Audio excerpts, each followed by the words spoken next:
Madame Viviane Wade, Première Dame de la République, Monsieur le Président du Mouvement des entreprises du Sénégal, et Monsieur le Premier ministre, Mesdames et Messieurs les membres du gouvernement, Mesdames et Messieurs, chers invités. En des circonstances comme celle-ci, c'est d'abord à la gratitude qu'il faut penser. Monsieur le Président du Mouvement des entreprises du Sénégal, l'hommage dont vous avez voulu me gratifier pour souligner ma part pour le renforcement des libertés et de la démocratie en Afrique et dans le monde me touche profondément. J'accepte avec humilité votre prestigieuse distinction comme une récompense et un encouragement, et je suis pleinement conscient que le combat pour les valeurs qu'elle porte est un sacerdoce. Cette distinction ne revient pas à ma seule personne. Elle appartient au peuple de Guinée et à tous les Africains dans leur quête de liberté et de démocratie. Je reçois cet honneur dans un pays que je considère comme ma patrie. Le Sénégal est le premier lieu de mon ressourcement physique. Le Sénégal est le premier lieu de mon ressourcement physique, dis-je. Ressourcement moral et spirituel. C'est à Dakar que je me suis retrouvé pour réfléchir sur ma vie après de longues années d'expérience gouvernementale.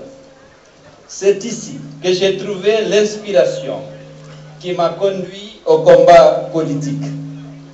C'est mon havre de tranquillité, mon lieu de refuge pour penser mes blessures physiques et morales, comme celle dont j'ai été victime le 28 septembre 2009.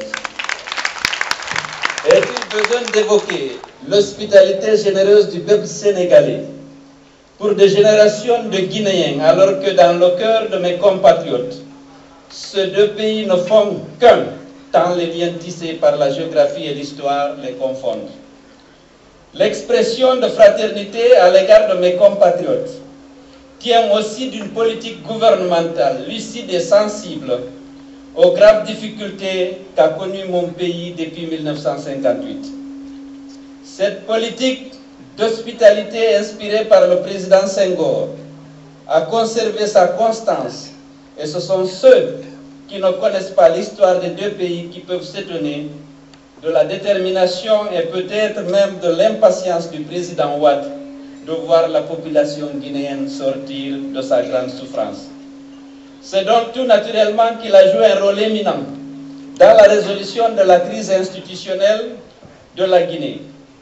En ce qui me concerne, je lui exprime une infinie gratitude pour les conseils de retenue qu'il n'a cessé de me prodiguer et qui ont permis d'éviter à la Guinée une dérive à l'ivoirienne. Je confie ces sentiments à Madame Wade, que je salue très respectueusement et à qui je présente mes différents hommages.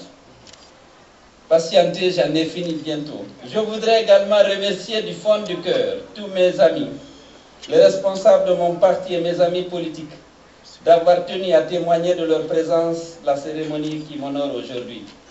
Mesdames et Messieurs, les valeurs de liberté et de démocratie, étroitement liées à celles de responsabilité, de solidarité et de tolérance, constituent la base du projet que je porte en moi. Dans une enceinte comme celle-ci, composée surtout d'entrepreneurs, je mettrai en avant la liberté. La liberté est un enjeu de vie qui va plus loin que la politique. Source d'efficacité et de dynamisme, elle conditionne l'épanouissement des hommes. Elle a besoin elle-même d'un état de droit, garantissant l'exercice d'une justice indépendante, soucieuse de protéger les droits des citoyens au-delà de tous les clivages.